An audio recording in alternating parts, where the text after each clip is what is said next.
Nous lisons au nom de Jésus. Église, nous lisons au nom de Jésus. Comme il entrait dans un village, 10 lépreux vinrent à sa rencontre. Se tenant à distance, ils élevèrent la voix et dirent: Jésus, Maître, aie pitié de nous. Dès qu'il les eut vus, il leur dit: Allez vous montrer au sacrificateur. Et pendant qu'il y allait, il arriva qu'ils furent guéris. L'un d'eux, se voyant guéri, revient sur ses pas, glorifiant Dieu à haute voix. Il tomba sur sa face aux pieds de Jésus et lui rendit grâce. C'était un Samaritain. Jésus, prenant la parole, dit: Le 10 n'ont-ils pas été guéris? Et les 9 autres, où sont-ils?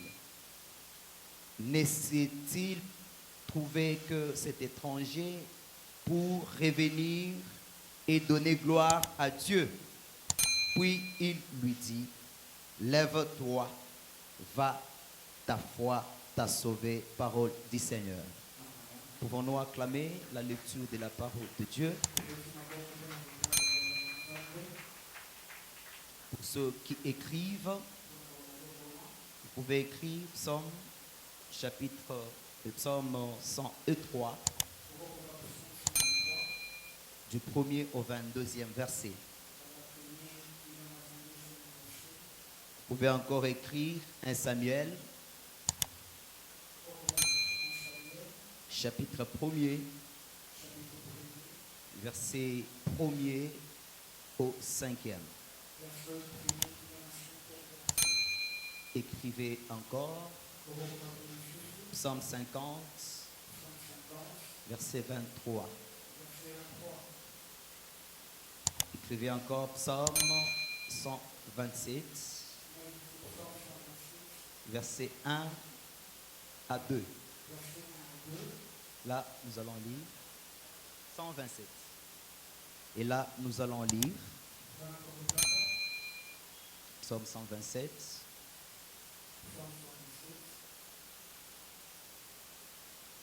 Versets 1 à 2. Nous lisons au nom de Jésus. Église, nous lisons au nom de Jésus. Cantique des décrets de Salomon. Si l'Éternel ne bâtit la maison, ceux qui la bâtissent travaillent en vain. Si l'Éternel garde la ville, celui qui la garde veille en vain. En vain, vous vous levez le matin, vous couchez-vous tard et mangez le pain des douleurs. Il en donne autant à ceux bien-aimés pendant leur sommeil. Parole du Seigneur. Quelqu'un peut encore acclamer la parole de Dieu. Nous lisons pour finir Genèse, chapitre 9.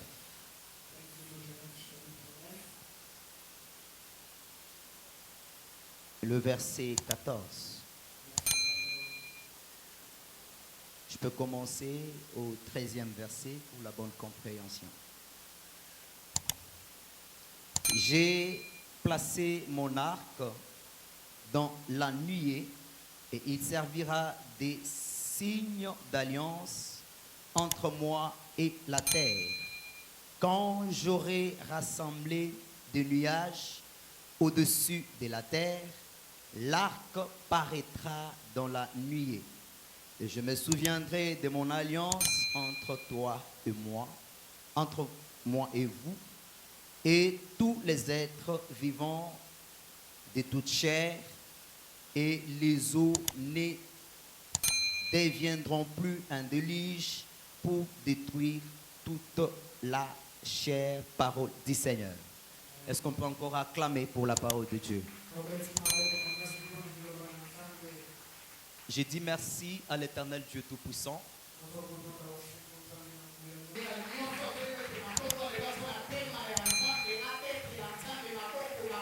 Tout le monde a acclamé, sauf toi, tu n'as pas acclamé. Ce n'est pas le souffle de votre géniteur, mais c'est le souffle de Dieu. Je veux que nous l'acclamions encore en termes de reconnaissance.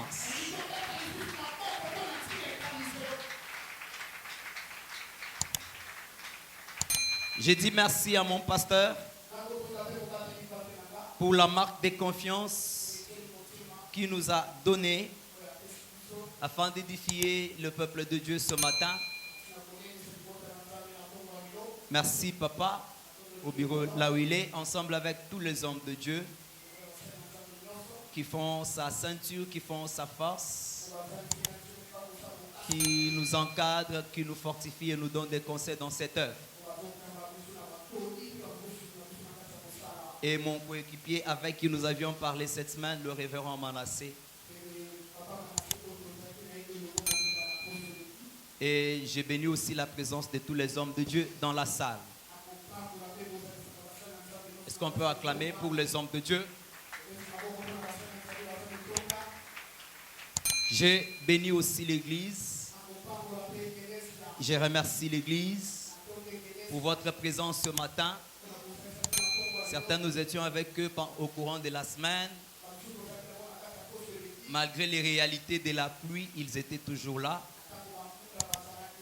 Que le Seigneur vous bénisse. Et ce matin, à cause de votre présence, que Dieu vous bénisse encore. Acclamez pour vous-même. J'ai prié au Seigneur de m'aider, de parler calmement. Non pas comme un homme fort, mais comme un homme faible. Et je lui ai demandé lui-même d'amener ces messages dans nos cœurs par le Saint-Esprit. À deux fois, nous, serviteurs de Dieu, nous les prédicateurs, nous pensons que c'est à force de crier ou bien à force de beaucoup parler que les gens vont nous comprendre. Non, ce n'est pas ça. Alléluia. Alléluia. Alléluia. J'ai prié au Saint-Esprit de pouvoir faire ce que moi je ne peux pas faire. Que le Saint-Esprit amène ces messages dans votre cœur. Que le Saint-Esprit vous convainc. Que le Saint-Esprit vous explique au-delà de mes explications.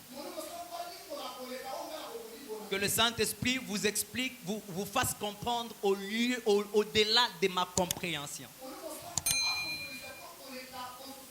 Et je vais demander l'attention de l'Église. C'est pourquoi je vous demande d'acclamer encore le Seigneur.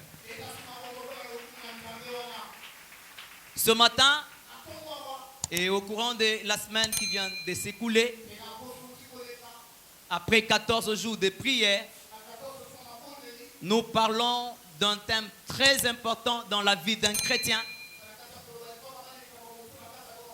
Le thème dont nous parlons, c'est le thème de la reconnaissance. La reconnaissance à Dieu. Et ce matin, j'ai nommé ensemble avec le Saint-Esprit mon thème, reconnaissance, source du salut. La reconnaissance, source du salut. Quelqu'un peut acclamer le Seigneur? Je pense que ceux qui écrivent ont écrit ces thèmes. La reconnaissance, source du salut. Quelqu'un se pose la question, pourquoi on parle de la reconnaissance? Et puis surtout, pourquoi on en parle toujours à la fin de l'année? Il faut savoir ceci. Chaque message a son temps. Je croyais que l'Église pouvait dire Amen.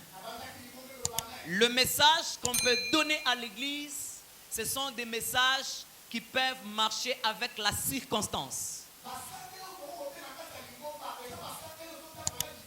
Lorsqu'il y a un problème de deuil, on peut donner un message en rapport avec la mort. Lorsque c'est le mariage, on peut donner un message en rapport avec le mariage. Lorsque c'est la naissance, on peut donner un message en rapport avec la naissance. Quelqu'un peut me dire amen?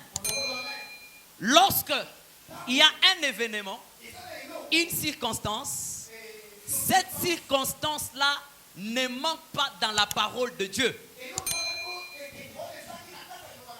Et à deux fois, lorsqu'on parle de la reconnaissance à la fin de l'année, le peuple de Dieu interprète souvent mal. Pourquoi? Parce qu'ils ne comprennent pas que c'est une circonstance.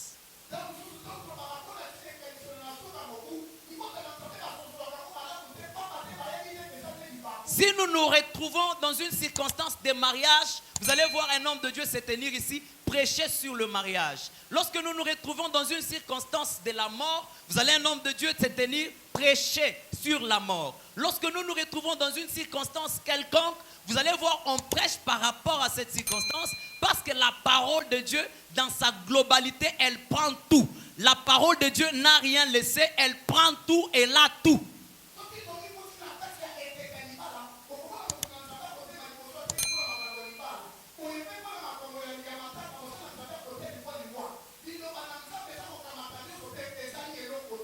Et la reconnaissance, pourquoi seulement plus à la fin de l'année? Je commence par dire que la vie d'un chrétien, c'est une vie de reconnaissance.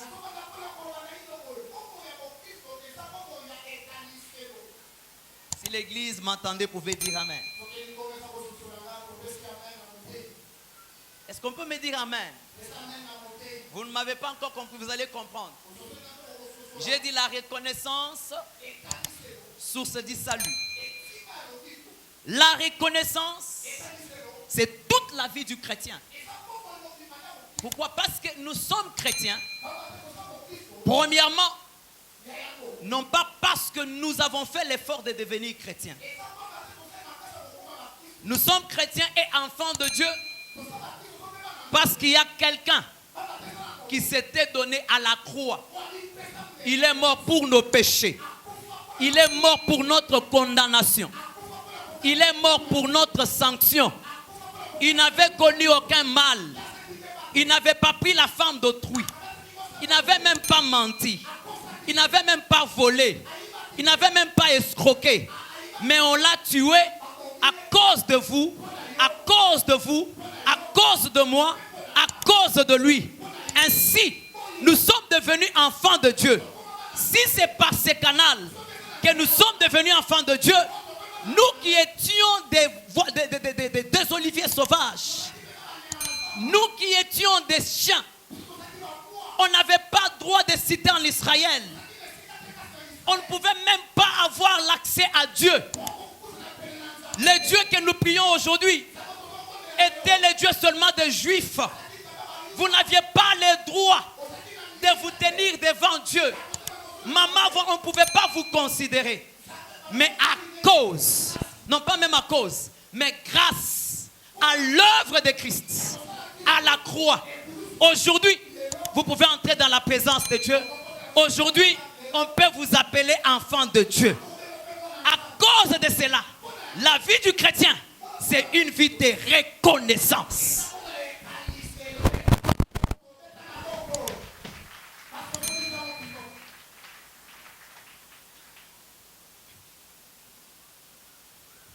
Acclame encore Jésus. Personnellement, j'aime les messages ici. Un chrétien qui n'est pas reconnaissant, ce n'est pas un chrétien.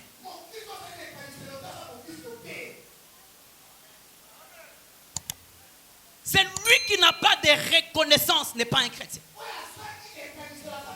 Vous allez le comprendre. J'ai dit la reconnaissance. Source du salut. Acclame Jésus. Dieu est tellement... La fin de l'année, c'est une circonstance. C'est une circonstance qui annonce la fin d'une année dans laquelle on est et qui annonce la venue d'une autre nouvelle année. Pour Dieu, les années n'ont pas de pouvoir. Pourquoi? Parce que Dieu, on l'appelle éternel. Lorsqu'on appelle Dieu éternel, ce n'est pas seulement celui qui n'a pas de début et qui n'a pas de fin, Mais lorsqu'on appelle Dieu éternel, c'est pour dire que c'est celui qui est au-delà du temps. Dieu est en dehors de temps. Mais il a le pouvoir sur le temps. Et il travaille avec le temps. Mais le temps n'a pas d'influence sur lui. Mais lui a l'influence sur le temps. Et aussi, le temps n'a pas de pouvoir sur Dieu parce que Dieu est éternel. Mais le temps a le pouvoir sur l'homme. Moïse dit, apprends-moi à compter mes jours. Pourquoi? Parce que l'homme ne peut vivre que dans le temps qui a été fixé à Dieu pour qu'il vive. Personne ne peut aller au-delà de ce qui a été prévu par Dieu pour qu'il vive. C'est pourquoi lorsque l'homme a péché, Dieu a dit, mon esprit ne restera plus pour toujours dans l'homme et l'homme ne vivra que 120 ans. Et aucun homme ne peut vivre au-delà de ce que Dieu a arrêté. Quel que soit votre argent, quelle que soit votre connaissance, quel que soit votre français, quelles que soient vos parcelles, quels que soient vos habits, quelle que soit la connaissance de la parole que vous avez, vous ne pouvez pas aller au-delà du temps que Dieu a fixé. Vous refusez de dire Amen? Si c'est cela, dites Amen. Non, si c'est cela, dites Amen. C'est pourquoi il ne faut jamais s'enorgueillir à cause de l'argent que vous avez. Ne vous enorgueillissez jamais de votre beauté. Ne vous enorgueillissez jamais de vos parcelles. Ne vous enorgueillissez jamais de votre argent. Vous n'êtes pas le maître de votre vie, mais il y a quelqu'un qui tient votre vie dans sa main.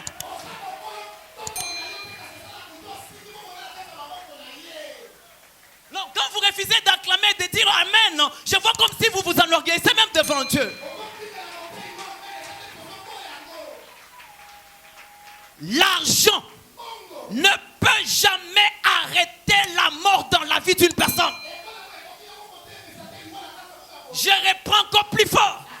L'argent ne peut jamais arrêter la mort dans la vie d'une personne. Si Dieu décide que vous partiez, vous partirez malgré vos millions. Dites plus fort Amen. Pourquoi s'enorgueillir? Pourquoi s'enorgueillir de ses prédications?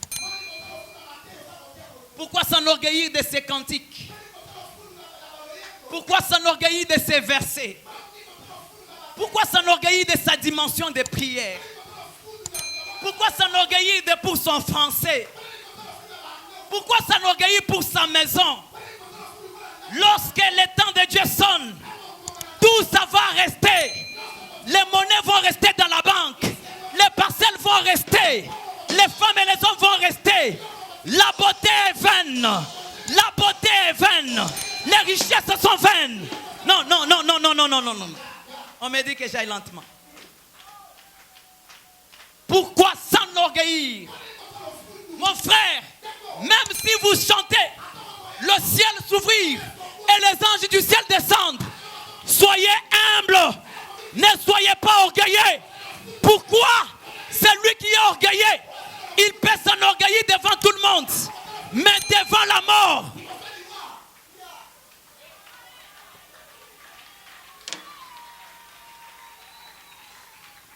Même si vous prêchez comment?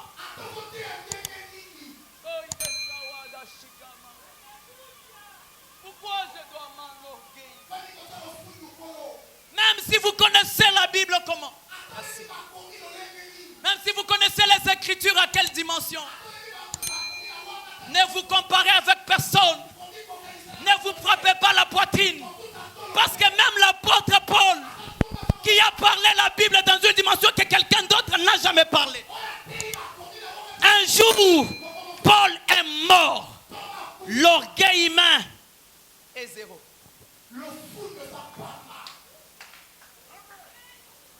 Écoutez ça. Le souffle de vie, c'est comme ces groupes électrogènes qui sont en train de retentir à l'extérieur. Ces ampoules ici sont en train d'allumer parce qu'ils sont connectés au groupe électrogène qui est en train de bouger. Merci.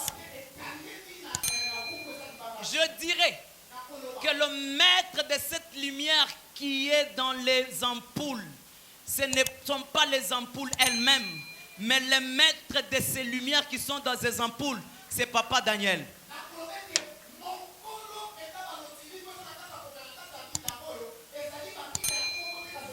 Parce que s'il va seulement au groupe électrogène, il appuie seulement quelque part, c'est fini.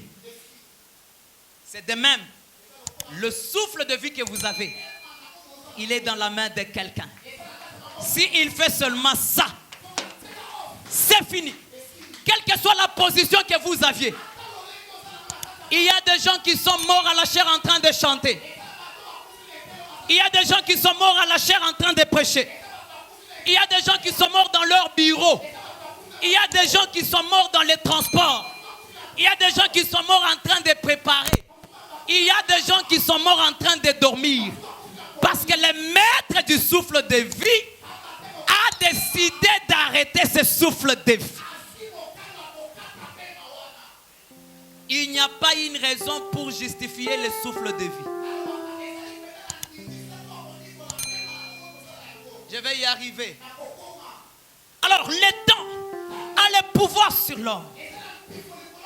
Le jour de l'homme sont calculés en termes d'années. Dieu, les années n'ont pas de pouvoir sur lui. Mais les jours de l'homme sont calculés en termes d'années. Si je vous demandais ici, vous avez quel âge? Vous ne me direz pas que j'ai 3600 jours. Mais vous me direz, j'ai 30 ans, j'ai 40 ans, j'ai 50 ans, j'ai 20 ans, j'ai 70 ans. C'est-à-dire, les années sont l'unité de mesure de la durée de l'homme sur la terre. Alors, lorsque nous passons d'une année à une autre, c'est un moment par lequel nous devons nous souvenir qu'il y a quelqu'un qui nous maintient en vie. Si je commence une année de janvier jusqu'en décembre, il y a des gens qui sont morts en janvier. D'autres personnes sont mortes en février. Certains en mars, d'autres en avril, d'autres en mai, d'autres en juin, d'autres en juillet, d'autres en août, d'autres en septembre, certains en octobre, certains en novembre, d'autres même en décembre. Mais moi, je ne suis pas mort. Ce n'est pas parce que je savais bien traverser la route. Non, ce n'est pas parce que je mangeais des buffetecs. Non, ce n'est pas parce que je portais de beaux habits. Non, ce n'est pas qui comprend que cela est sa réalité, sa vérité, peut acclamer très fort Jésus, l'homme de Galilée.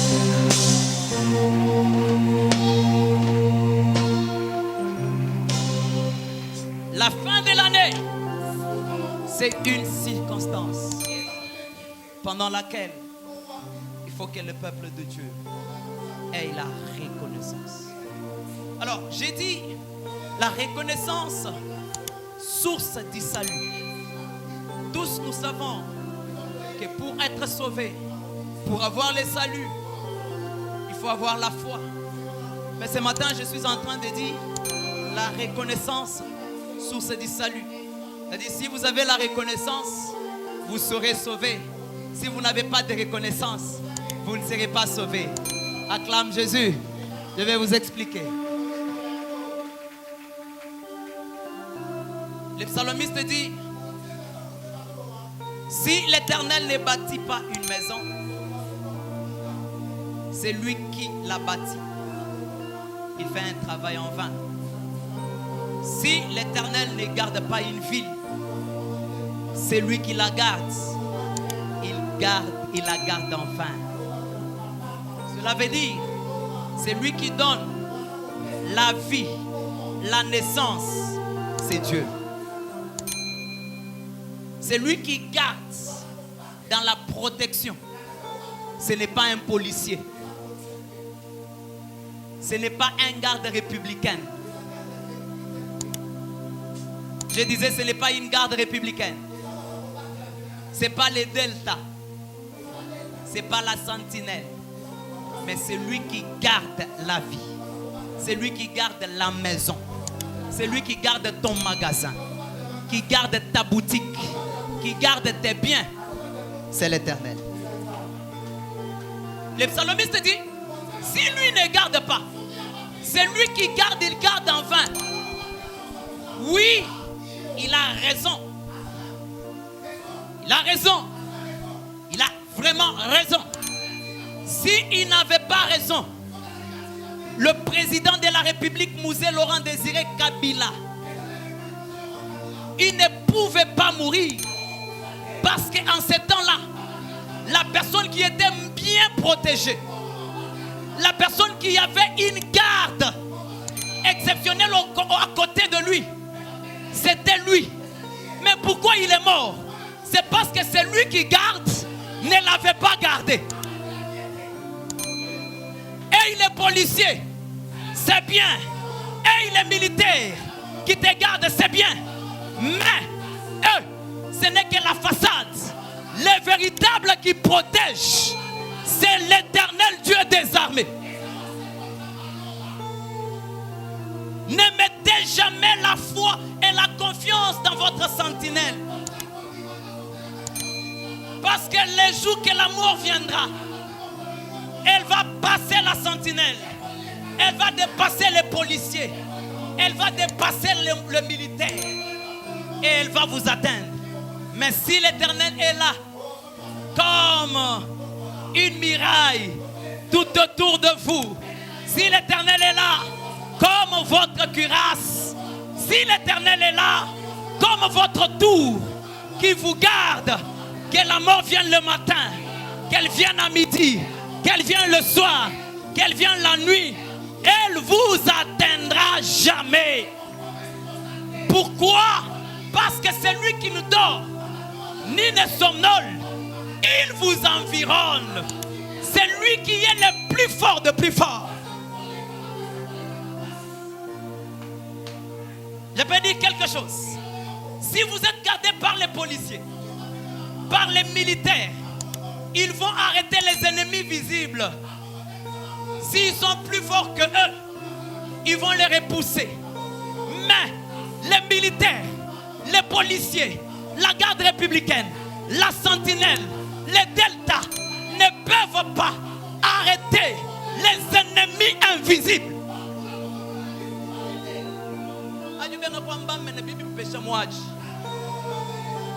Touche le coco Yesubikash. J'ai fait confiance au Saint-Esprit. J'ai dit au Saint-Esprit, je vais parler avec ma voix. Mais toi parle avec la tienne dans le cœur. Quelqu'un peut dire Amen. Quelqu'un peut dire Amen. Quelqu'un peut dire Amen. Je ne vous parle pas d'un homme, mais je vous parle d'un Dieu qui vous garde, qui vous protège, qui veille sur votre vie. Le militaire, le policier, ils ne peuvent pas arrêter l'ennemi invisible. Lorsque l'ennemi invisible viendra, il va les dépasser à leur insu. Mais les seuls qui peuvent voir et arrêter l'ennemi invisible contre vous, contre votre femme, contre votre mari, contre vos enfants, contre vos biens, ce n'est que Yoshua Amashia. Il voit ce que les hommes ne voient pas. Il touche là où les hommes ne touchent pas. Il a la victoire là où les hommes n'ont pas de victoire. J'aime parler de lui. Il est l'incomparable. Jean l'appelle qu'il est le véritable. C'est lui le véritable gardien. C'est lui le véritable protecteur. C'est lui la véritable sécurité. C'est lui le véritable bouclier. En dehors de lui, il n'y a pas quelqu'un d'autre. Manga katwa la mato. Bulojika butubu la mato. Majimbu katwa la mato. Chituka chituchi la mato. Mukaba muchimonu kautu la mato. Umwele ujulama. Umwele ujulama. Umwele ujulama. Butuku ne munya. Jinda ni jilolu. Munya ni butuku. Mumunya ni butuku. Jiba jilibantuko kuna shakaba ikoku. Nasha kungendu. Nasha mumashini. Nasha moto. Nasha lwa makasa. Nasha mubuatu. Nasha henyi. Umwele ujulama. Anu Yesu Christo wa Nazareth. Lorsque Jésus n'est pas là, c'est l'insécurité totale. Si Jésus n'est pas là, c'est l'insécurité totale. Je réponds encore plus. Si Jésus n'est pas là, c'est l'insécurité totale. Je reprends encore. Si Jésus n'est pas là, c'est l'insécurité totale.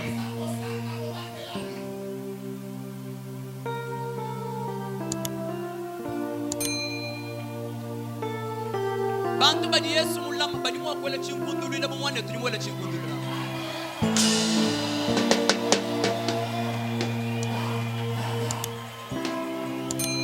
Que j'ai dit ça, c'est important. C'est pourquoi lorsqu'on vous demande de prier, demandez la présence de Dieu. Cherchez la présence de Dieu. C'est très important. Manque l'argent, manque tout, mais ne manque pas la présence de Dieu. Parce que si vous avez la présence de Dieu, eya na butu, eya na moi, okobange lokote, parce que katankula biloko ujuko. Je vais terminer maintenant mon message. Psaume 103 nous parle de beaucoup de bonnes choses, mais je vais les résumer dans 2 minutes. Psaume 103 nous présente un Dieu qui nous protège, qui nous pardonne, qui a pitié de nous, qui a compassion de nous, qui nous fait du bien. Écoutez, Dieu fait tout dans nos vies par 2 choses. La première des choses, il fait tout dans nos vies par la grâce. Il fait tout dans nos vies par sa puissance. Si Dieu peut vous pardonner, là je suis en train de résumer Psaume 103. Si Dieu peut nous garder, s'il peut nous pardonner, s'il peut avoir miséricorde pour nous, s'il peut nous faire du bien, ce n'est pas que nous méritons cela. Ce n'est pas que nous l'avons frappé. Ce n'est pas que nous avons fait quelque chose qui va le pousser à le faire. Non. Si Dieu nous fait cela, c'est par sa grâce. Et la grâce, c'est quoi? C'est une faveur imméritée. La grâce, elle peut amener la compassion de Dieu dans la vie d'une personne. La grâce, elle peut amener l'élévation dans la vie d'une personne. La grâce, elle amène la vie dans la vie d'une personne. Pourquoi? La grâce de Dieu, c'est la manifestation de l'amour de Dieu envers les hommes. C'est à cause de cet amour dans laquelle il y a la fidélité, dans laquelle même si l'homme trahit l'alliance, trahit le contrat, l'amour, la fidélité, elle enfante la grâce. Dieu vous bénisse. Elle enfante la grâce.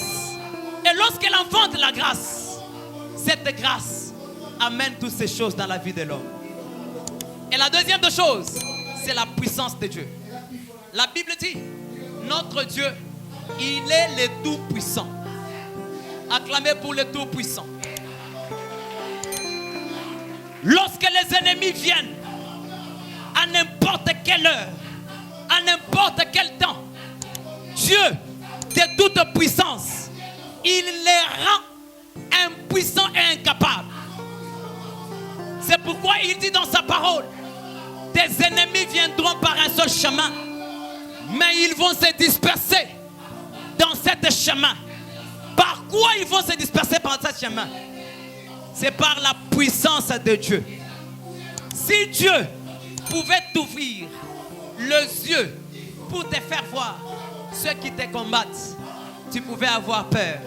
Mais si tu pouvais aussi avoir peur, il allait encore t'ouvrir les yeux pour te montrer ceux qui te protègent. Ils sont plus nombreux que ceux qui te combattent. Même devant les poisons, la puissance de Dieu affaiblit les poisons. Devant l'accident, la puissance de Dieu t'épargne de l'accident. Devant les sorciers de la famille, la puissance de Dieu, elle te donne la victoire. Il dit à cet homme, ta foi t'a sauvé, donc ta reconnaissance a sauvé. J'ai décliné que les 9 autres qui étaient partis, ils étaient guéris mais ils n'étaient pas sauvés.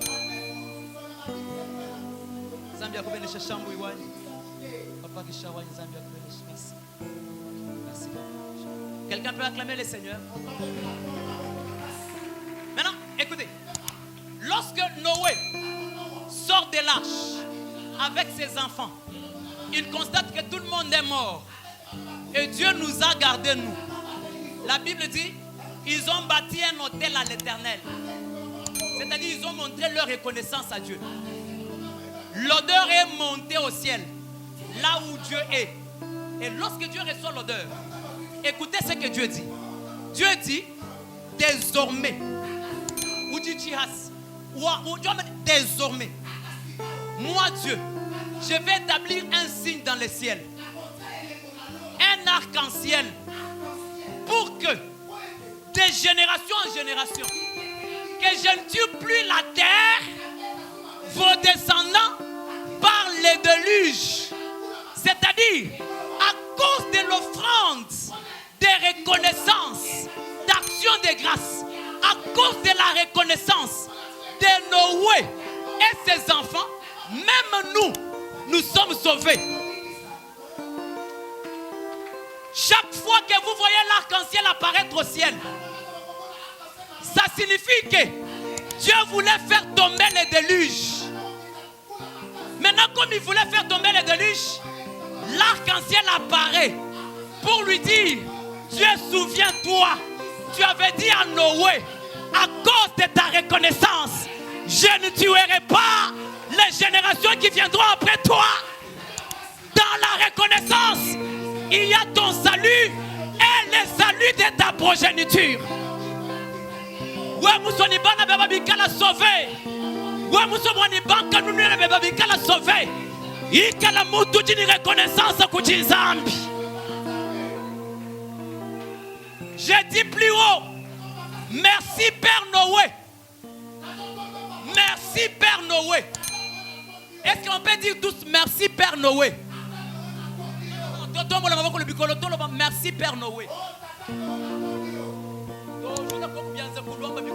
Merci Père Noé. Si Noé n'était pas reconnaissant, on ne sait pas combien de fois Dieu pouvait faire tomber les déluges. Je vais terminer à cause de mon temps. Je termine maintenant. Écoutez. Un homme était riche. Il regarde par la fenêtre. Il voit un homme assis sous le soleil en train de vendre les choses. Cet homme dit, Seigneur, je te remercie parce que tu m'as rendu riche. Je suis assis dans l'abondance, dans la richesse. Merci parce que tu ne m'as pas fait comme ce monsieur-là qui est sous le soleil en train de souffrir pour avoir l'argent. Ce monsieur qui était sous le soleil, quelques minutes, il voit des gens venir lui demander où il dit écho. Il dit, Seigneur, je te dis merci parce que tu ne m'as pas fait comme ces mendiants. Les gens qui manquent même à manger, pour qu'ils mangent, ils sont en train de demander. Quelques minutes après, il y a, on passe avec quelqu'un dans les... Les mendiants disent, Seigneur, merci parce que je ne suis pas malade comme celui qui est en train d'aller là-bas. Il est en train d'aller sur les lits de l'hôpital. quelques minutes après, un fou passe. Les malades disent, Seigneur, je t'ai béni parce que tu ne m'as pas rendu fou comme ce monsieur qui est fou. Quelques minutes après, on passe avec quelqu'un dans les plancards. On a couvert son visage. On parle les morts à les mettre à la morgue. Le fou dit, Seigneur, merci, malgré que je suis fou, mais je ne suis pas comme celui-là qu'on amène à la morgue. Pourquoi? Écoutez la révélation que le fou donne. Le fou dit ceci, malgré que je suis fou, mais un lion mort, non, un chien vivant est plus qu'un lion qui est mort. Le fou dit encore ceci, si je suis en vie, malgré que je suis fou, il y a de l'espoir pour tous ceux qui vivent. Malgré que je suis fou, mais je ne suis pas mort, je vis encore. Il y a l'espérance que demain ma folie termine. Il y a l'espérance que demain je sois guéri. Il y a l'espérance que demain je devienne riche. Il y a l'espérance que demain j'ai beaucoup de choses. Il y a l'espérance que demain je sois un grand homme. Il y a l'espérance que demain je vive de grandes choses. En 2020, je n'ai pas acheté les véhicules, mais du moins je suis en vie. En 2020, je n'ai pas eu le mariage, mais du moins je vis. En 2020, je n'ai pas eu d'enfant, mais du moins je vis. En 2020, je n'ai pas eu le travail, mais du moins je vis. Comme je vis, il y a de l'espérance pour tous ceux qui vivent. Ce que je n'ai pas eu aujourd'hui, je pourrais l'avoir demain. Je dois être reconnaissant à Dieu.